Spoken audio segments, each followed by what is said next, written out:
Underneath the starlight, hearts are taking flight. Whispered words of love sent from up above. In the rhythmic motion, lost in deep emotion, softly sways the sea, just like you and me. Every beat we're feeling, love is so revealing in this ancient dance.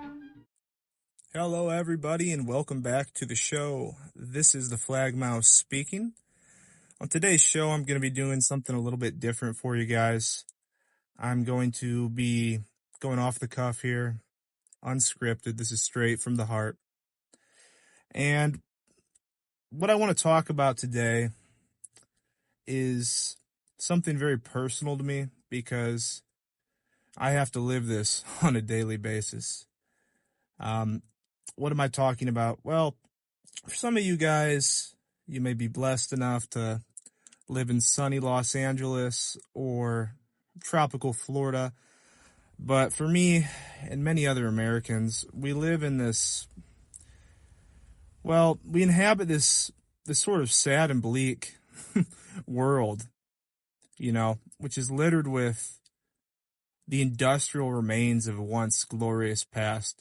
Of course, what I'm talking about is the region in the United States, commonly given the moniker the Rust Belt. Now, for many of you out there, you might be completely unfamiliar with what I'm talking about or what I'm referring to, but essentially the Rust Belt is the region in the United States that at one time functioned as really the industrial powerhouse of the country. I mean, this place, you had Ford, up in Detroit, you had all kinds of automotive plants.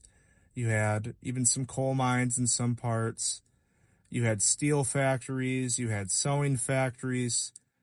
This stuff was big, and it attracted a lot of immigrants from Europe at one time. In fact, that's how in my mother's family, Polish immigrants, they moved out here and went to work in the factories. This is the case all across the Rust Belt. Now, obviously, this was great for many reasons. It was great for the economy. It was good in the fact that it allowed these companies to produce a living and just wage for their employees, so that these men could get married, raise families, buy homes for their families.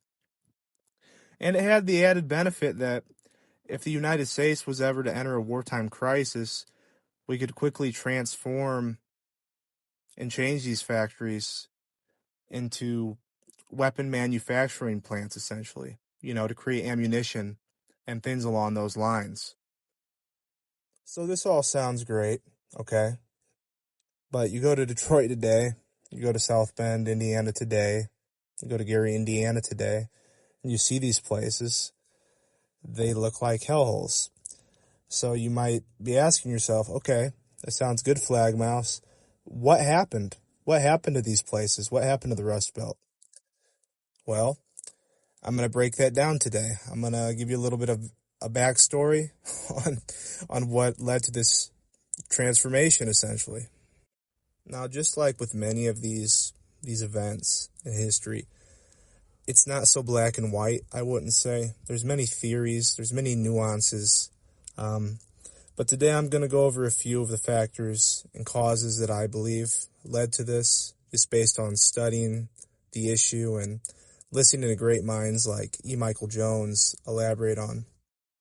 Now, of course, you had policies like NAFTA, which moved a lot of jobs to Mexico, among other places. You had economic globalization in the 70s, which then went on to accelerate in the 80s up into the 90s. You had the Federal Reserve, high interest rates in the 80s, which made the U.S. dollar more expensive, which of course made U.S. products more costly for foreign buyers, and it made imports cheaper for Americans. You had also at this time abuses within the unions. Now, obviously, I support the unions by and large, but it's important to recognize that there were definitely some abuses in these decades. Another factor that's at play here is that many of these cities, these communities were single industry. Basically, they were solely reliant on, some particular industry, whether it be coal or steel or automotive or whatever it may have been.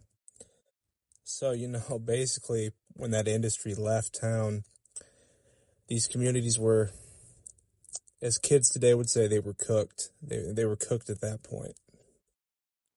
Another factor here is what I call the E. Michael Jones hypothesis.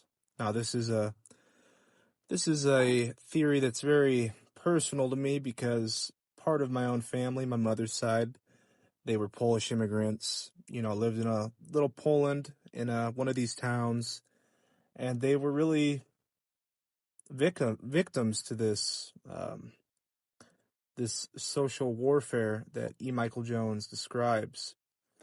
And what am I talking about? Well, you had, while all this was going on, you had the Great Northern Migration. And basically, the theory here is that you move groups into established communities that you want to break up, or the elites want to break up. You move them into those communities. It causes duress, chaos, and you've basically changed the community.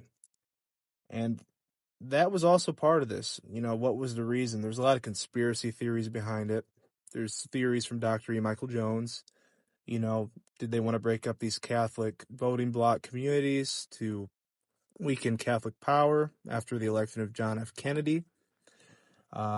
Did they want to sell the suburbs, so they felt they had to push all these people out? I don't know exactly. But there's definitely something to that. You can see that in places like Detroit, Cleveland, Ohio, South Bend, Indiana, etc., etc. So that's just something to think about. And if you want to learn more about that aspect, I highly recommend Dr. E. Michael Jones' book, The Slaughter of Cities, which I'm still working through myself. So that's the catalyst. Okay, we've gotten that out of the way. So what's the view like on the ground? What's it like living in the Rust Belt on the day-to-day? After a lot of the industry left, most of the industry. I mean, you still have some like RV industry. You have the medical industry everywhere now. They're a dominating force out here. A lot of the people left, went to tropical Florida, or they went to LA, California, whatever. Well, to be honest with you, while there's many things that I love about here, this will be home. This is where I grew up, my parents, grandparents, etc. It can be very depressing and, like I said in the beginning of the video, very bleak world here sometimes. We have a problem with drugs, massive problem. It wasn't like this when I was a kid so much, but now it's everywhere. You have all these people that are addicted to meth. They're addicted to, they call it tune, synthetic marijuana. All these real nasty drugs. We're not talking about a little bit of grass. We're talking about the dangerous stuff, the kind of stuff that people OD over. And that's starting to happen here. So you have that aspect. A lot of these people, they work in these RV factories. I've talked to many of them, and they get hooked because they want to work more hours because people are struggling, so they want to work more hours. They want to be a better worker. So they get, tempted to fall into these drugs. They give them a try. Before you know it, they're in the system. They're addicted. They're an addict. So drugs are rampant. Okay, that's that's the first thing. Excuse me. The second thing is, we have a homelessness crisis now. Again, this was never never a thing here when I was growing up. I never saw homeless as a kid until we went as a family to like Indianapolis or Chicago.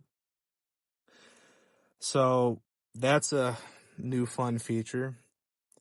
And, as a Catholic, you want to help these people, but it's a real tricky thing because a lot of these homeless people are scammers and drug addicts themselves.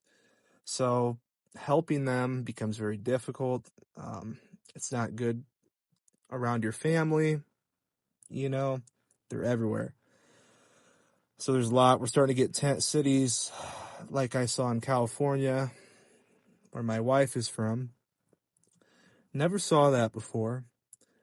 Um, and they've recently built a bridge connecting the two sides of the city. So now they have free range on my side of town, which is not so great. Not a fan of that.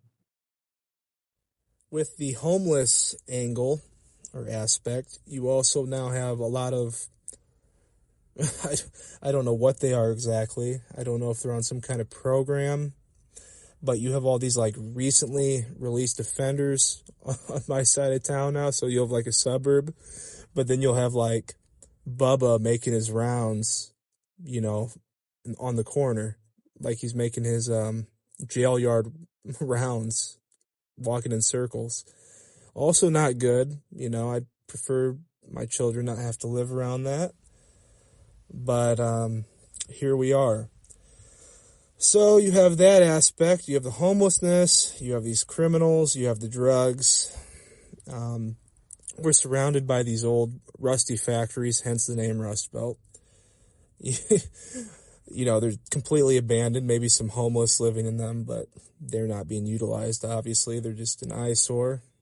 Kind of cool when you're a teenager, maybe, to explore them. I'm not recommending that, by the way. But, yeah.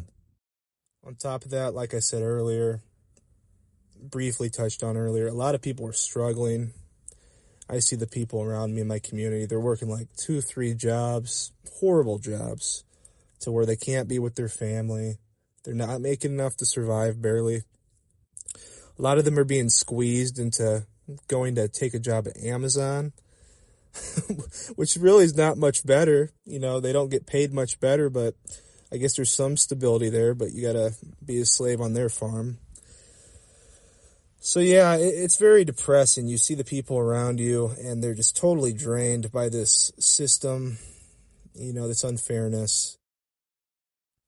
This is not even to mention, you know, the new sort of technological pitfalls that we now have to navigate, namely the rampant spread of pornography, of, you know, these apps like TikTok, OnlyFans, where young men, young women are comparing themselves constantly to 10 million models across the world. It's really just not a healthy state of being for mankind, guys. It's sad. You know, when you're surrounded by it, you feel so bad for these people. But, you know, we're made in the image and likeness of God, and it's just, it's very sad to see your fellow man reduced to such a undignified state, I guess is what I'm trying to get at here. And many days, you know, I'm forced to confront all of these things just on the way to work. You know, homeless and drugs and etc., etc. And on top of that, you know, even something as simple as going to the gas station, you know, to fill up for gas for work. You know, I may be confronted by a bum, or, oh, and this is another thing I hate. I hope you guys agree with me on this. It's so irritating. You know, you go to the gas station, you're in a hurry, you got to get to work, you got somewhere to be, and you get stuck behind this guy. I call them lottery people, lottery guys, you know, and they hog up the line, and they're there for like 15, 20 minutes. There's totally, you know, there's no thought about anybody else. They sit there and they want all their numbers read, they want them all counted, and they take forever. It's asinine. It's asinine. I hope you guys can agree with me on that. It's one of my pet peeves. It drives me nuts, these lottery people. Now, again, I believe a lot of these problems are traced back to the fact that a lot of Americans do not receive a just and livable wage in today's society. I'm going to quote the great father, Charles Coughlin here, big admirer. This is a quote from him. I believe that every citizen willing to work shall receive a just living annual wage, which will enable him both to maintain and educate his family according to the standards of American decency. See, that's what we got to get back to. As a Catholic, obviously, I know that every living person, from conception until natural death, is made in the image and likeness of Almighty God. But sometimes, with the way that these people behave, it makes me think that they really are NPCs, or I don't know. I think a lot of them are just so in tune with satisfying their kind of animalistic, desires, base desires, that their muscle for rationality is just so dull at this point. They haven't exercised it. They just want to satisfy the base pleasures. And that's a lot of people in the modern world that we have to deal with, sadly. Now I'm going to talk about, an issue. You're probably going to think I'm silly for even bringing this up, but I don't know. It punched me right in the gut. You guys let me know if I'm overreacting here, okay? So the whole day, stressful day, I'm rushing to work. Lottery guy is in front of me, okay? I make it to work. I finally get done with all that. I go to work my 8 hours. I'm driving home after a long day, passing homeless, all this stuff. I just want to rest. I'm driving home. The Pizza Hut that my mom used to take me to as a kid, it's been turned into an Indian restaurant, a place with all these good memories for me. It's now been transformed into an Indian restaurant. I can't think of anything more degrading. Maybe I'm off base here, guys. You let me know, but Indian food? No, can't do that. And I guess that leads me to another part of this rant, and that's, what country are we even in anymore? I go to Walmart, there's it looks like the League of Nations or something. I don't know. There's 80 languages being spoken. I don't know what anybody is anymore. I remember when I was younger, we had some Mexican immigrants. They're cool. They're Catholic. There wasn't a crazy amount of them. I don't even know where these people come from anymore. That on top of all these other factors, all these other horrible things, now you have hordes of barbarian. It's almost like the collapse of the Roman Empire, Everything's falling apart. There's disorder. And then you have these barbarians pouring. And that's almost what it feels like, living here. You have the destruction of the old world here. Not the old world, but of how it was, for the last 50 years. The destruction of that. And now you have all these foreigners coming in. They're putting up Indian restaurants. I used to be proud of the fact that my town did not have an Indian restaurant. I can't even be proud of that anymore. I don't know. Maybe I'm off base here. But it hurt me, guys. It hurt me. It hurt me bad. But look, that being said, empires rise and fall. Businesses rise and fall. But at the end of the day, no matter what, Christ is King, Our Lady is Queen, and in the end, Christ wins. I want you to really hone in on that. That's what helps me get through all this many a days, is knowing that Christ will win. And, we just gotta be good witnesses for the faith.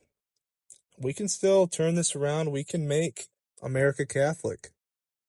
Make Europe Catholic again, rebuild Christendom. I think that's what we need to work towards.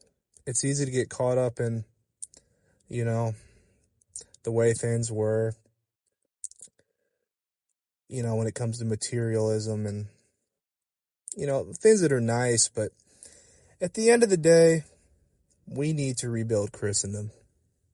So that's my message. I'm going to end it on that. I know this rant was a little bit all over the place, but I hope you guys enjoyed it. Have a good rest of your day, and long live Christ the King.